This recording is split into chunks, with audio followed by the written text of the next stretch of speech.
नमो हिरण्यबाहवे हिरण्यवर्णाय हिरण्यरूपाय हिरण्यपतये अम्बिकापतये उमापतये पशुपतये नमो नमः।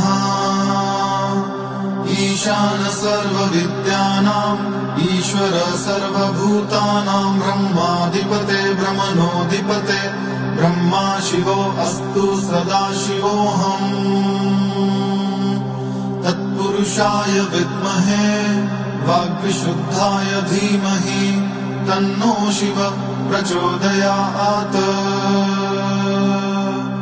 महादेवाय विद्महे रुद्रमूर्तये धीमहि तन्नो शिव प्रचोदयात्।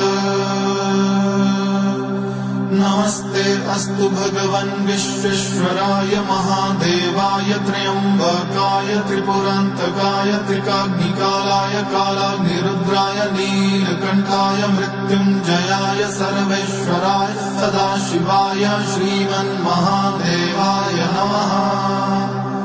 श्रीमन्महादेवाय नमः। ॐ